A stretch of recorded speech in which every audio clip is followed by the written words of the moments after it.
Haleluya, Shalom, selamat sore Bapak Ibu Saudara yang dikasihi Tuhan. Kita bersyukur kalau sore hari ini kita bisa kembali bertemu. Kita mau belajar firman Tuhan. Dan hari ini saya ingin menyampaikan firman Tuhan yang mungkin masih bisa dibilang kelanjutan dari topik yang kemarin tentang iman. Kalau 2 hari yang lalu dan kemarin kita belajar tentang iman yang tidak menyerah, iman yang bertekun, iman yang bertahan, maka hari ini kita akan belajar tentang iman yang meraih janji Tuhan.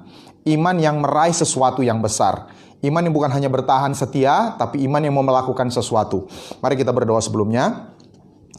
Haleluya, terima kasih Bapa di surga untuk sore hari ini kami bisa kembali merenungkan firman Tuhan. Dan kami tahu lewat perenungan firman Tuhan ini iman kami akan dikuatkan kembali. Juga untuk meraih janji-janji Tuhan yang Tuhan sudah siapkan bagi kami pribadi, bagi keluarga kami Tuhan. Urapi hamba-Mu dan kami semua yang mendengar, berkati pemberitaan firman-Mu ini. Di dalam nama Tuhan Yesus, haleluya, amin. Hari ini saya ingin membagikan dari Bilangan pasal 14 ayat yang ke-24.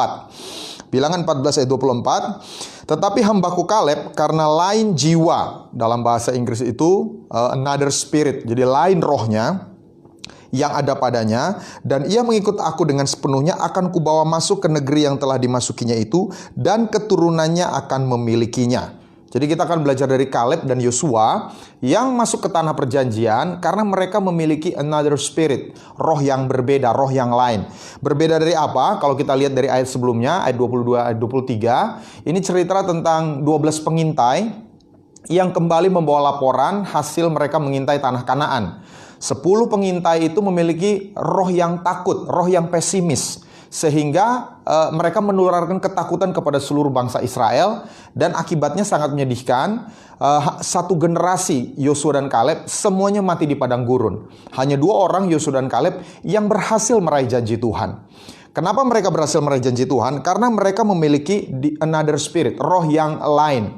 Nah, mereka dijanjikan tanah Kanaan dan mereka punya banyak tantangan. Mereka punya tantangan berupa penduduk-penduduk yang kuat pasukannya. Tapi bukan hanya kuat, ada juga raksasa-raksasa yang menduduki tanah itu pada waktu itu. Dan ini relevan sekali dengan kondisi kita sekarang. Mungkin kita sebagian besar sudah mempunyai rencana, kita sudah punya janji Tuhan, kita sudah punya target, sasaran. Tiba-tiba sesuatu yang tidak terduga ini terjadi. Ada pandemi terjadi, ada PSBB terjadi, lockdown terjadi di banyak negara, di banyak kota. Dan akibatnya seolah-olah kita berpikir tidak mungkin kita bisa meraih apa yang kita cita-citakan atau apa yang Tuhan sudah janjikan. Tapi hari ini kita mau percaya bahwa bisa. Tidak ada yang mustahil bagi Tuhan. Dan ada 4 hal yang mereka miliki, yang Yosua dan Kaleb miliki. Kita akan lihat satu persatu. Yang pertama, mereka mempunyai keyakinan yang kuat. Mereka mempunyai keyakinan yang kuat. Di ayat, Bilangan 14 ayat 9, hanya janganlah memberontak kepada Tuhan dan janganlah takut kepada bangsa negeri itu, sebab mereka akan kita telan habis. Yang melindungi mereka sudah meninggalkan mereka, sedang Tuhan menyertai kita, janganlah takut kepada mereka. Jadi Yosua dan Kaleb mempunyai keyakinan yang kuat. Orang itu banyak berusaha ingin menjadi orang yang meyakinkan. Para sales, mereka berusaha menjadi orang yang meyakinkan. Sekarang ada banyak kursus kepribadian untuk meningkatkan keyakinan diri. Sebab orang yang meyakinkan itu akan menarik orang lain kepada dirinya. Tapi saya percaya keyakinan yang kuat itu bukan sesuatu yang in out, sesuatu yang dari luar lalu kita ciptakan di dalam. Keyakinan itu lahir dari apa yang kita mengerti di dalam diri kita. Dan mengapa Yosua dan Kaleb itu bisa punya keyakinan sekalipun kondisi di luar itu berat? Karena mereka punya satu hal, mereka mengerti satu hal, Tuhan menyertai kita. Katakan, Tuhan menyertai saya. Jadi waktu kita tahu Tuhan beserta kita, Immanuel, Allah itu ada di pihak kita. Allah itu it's not against us. God is for us. Tuhan bersama kita. Maka ini yang menjadi dasar keyakinan kita. Itu yang dialami oleh Raja Daud. Daud ketika dia berhadapan dengan Goliat.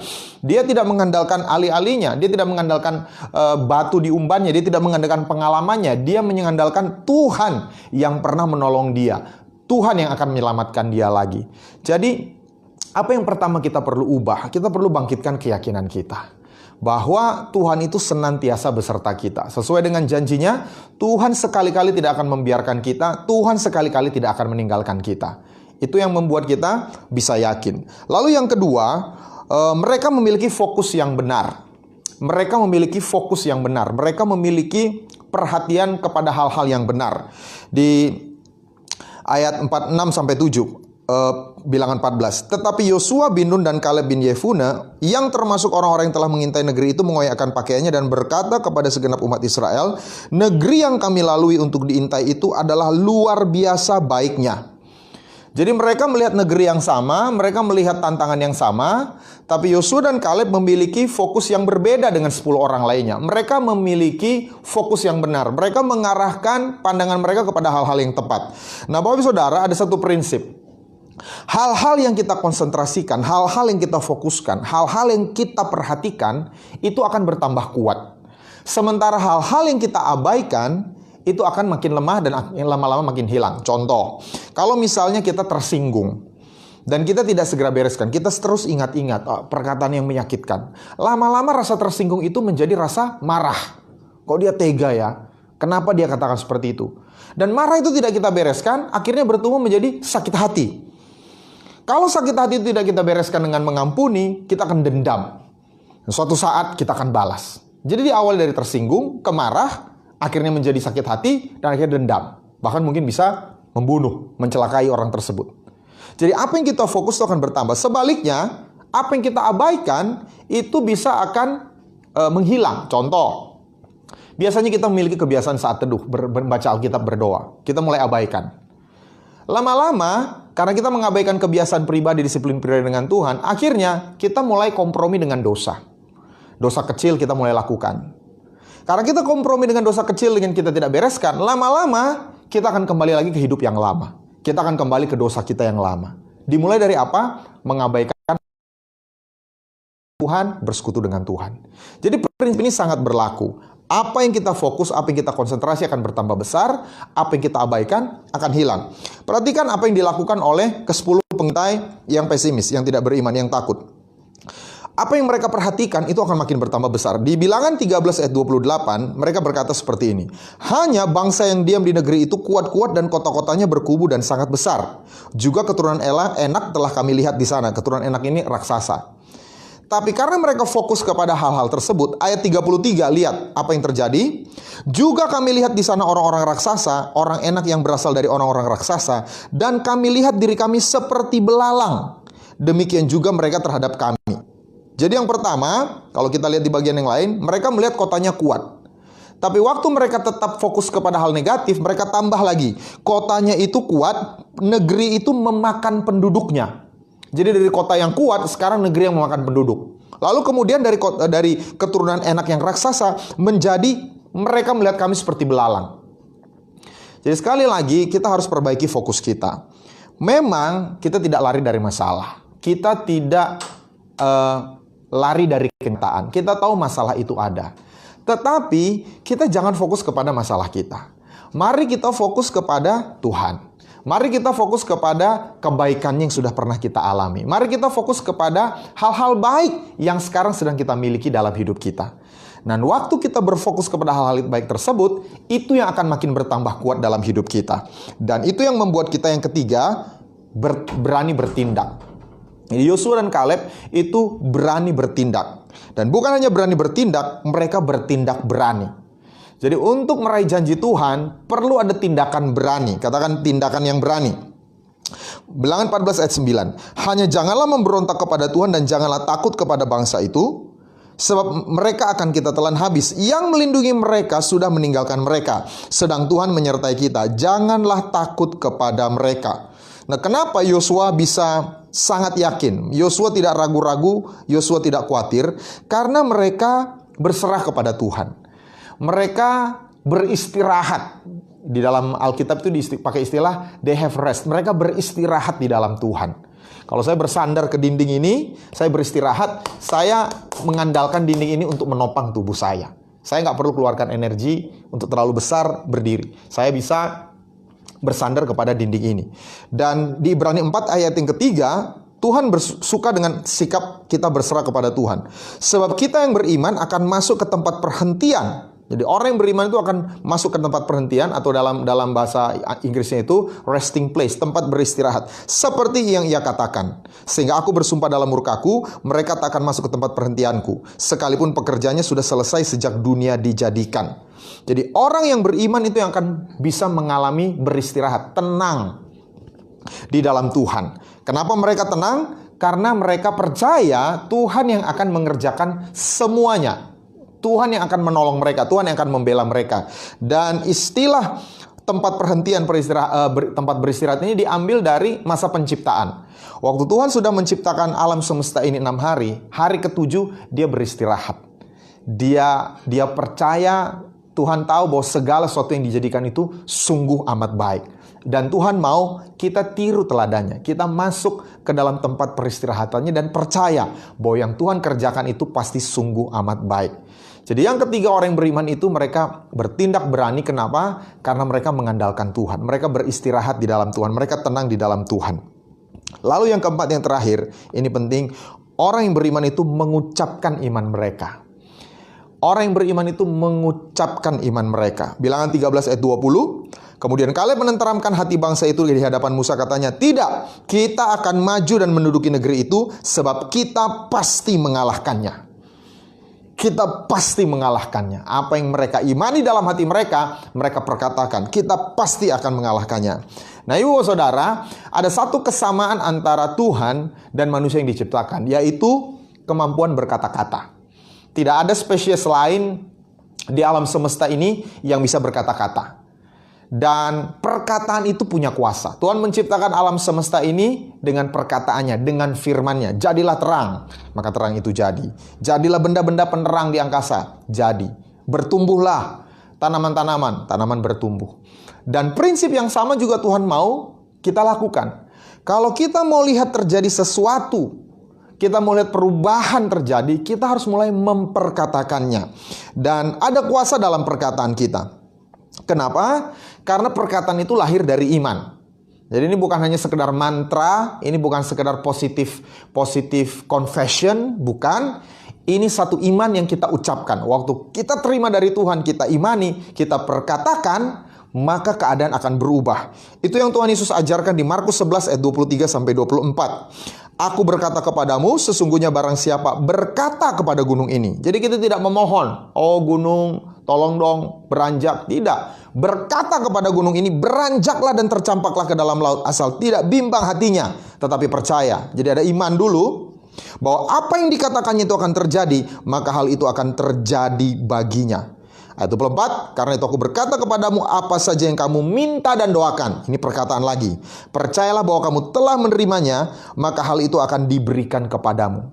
Jadi dua ayat ini ada 4 kata yang melibatkan organ mulut. Sementara organ hati hanya 2. Artinya apa? Tuhan mau apa yang kita percaya di hati, kalau bisa ucapkan 2 kali lipat lebih banyak dari apa yang kita percayai. Lebih sering perkatakan. Dan ini yang harus mungkin kita ubah. Selama ini perkataan kita negatif. Mungkin selama ini perkataan kita pesimis. Karena kenyataan. Kita tidak lari dari kenyataan. Tapi kita perkatakan apa yang kita mau lihat. Kalau kita mau lihat pandemi ini berakhir, kita perkatakan dalam nama Tuhan Yesus, COVID-19 berakhir. Kalau kita ingin melihat keuangan datang, kita perintahkan dalam nama Tuhan Yesus, keuangan datang dalam hidup saya. Kalau kita mau lihat bisnis kita maju, perkatakan dalam nama Tuhan Yesus, bisnis saya berkembang. Jangan perkatakan hal-hal yang negatif. Sekalipun memang hal negatif sedang terjadi. Saudara, apa gunanya? Kita juga udah tahu sama tahu hal negatif sedang terjadi. Nggak usah kita katakan pun semua juga sudah tahu. Apa yang perlu kita ubah adalah kita lawan hal negatif itu dengan perkataan yang positif. Perkataan dalam iman. Dan kalau kita lihat di Bilangan 14 ayat 1-4, ini perkataan negatif umat Israel. Mereka bersungut-sungut, lalu mereka patah semangat, lalu mereka bilang, lebih baik kami pulang ke Mesir. Kita mengangkat seorang pemimpin, lalu pulang ke Mesir. Perkataan yang negatif mengakibatkan mereka menjadi patah semangat. Jadi hari ini saya mau dorong kita, ubahlah perkataan kita.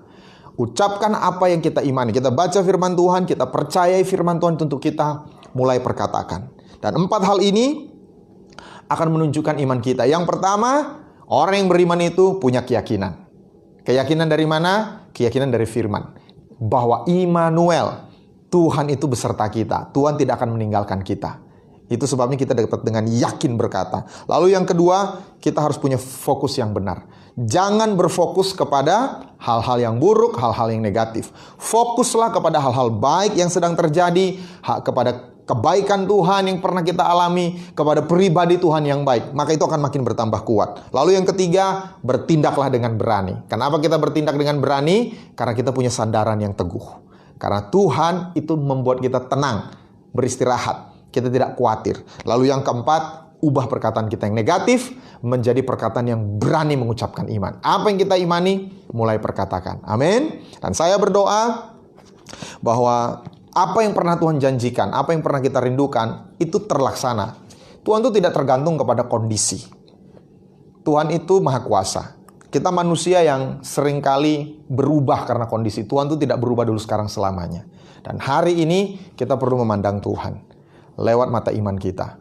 Sebesar apapun tantangan, seperti raksasa, seperti kota yang berkubu, kalau Tuhan beserta kita, kita bisa mengalahkan tantangan tersebut. Amin.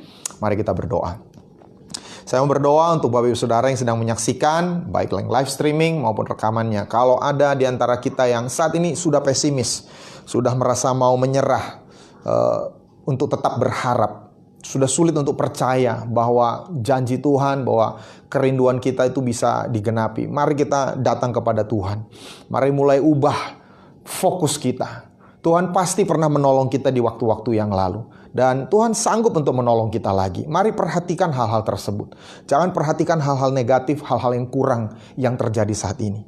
Dan kita juga mau bertobat, kita mau berubah dalam perkataan kita. Daripada kita mengucapkan hal-hal yang melemahkan, kita mau gantikan dengan perkataan iman. Apa yang kita percaya dalam hati, itu yang kita perkatakan. Bahwa Yesus sanggup menyembuhkan saya.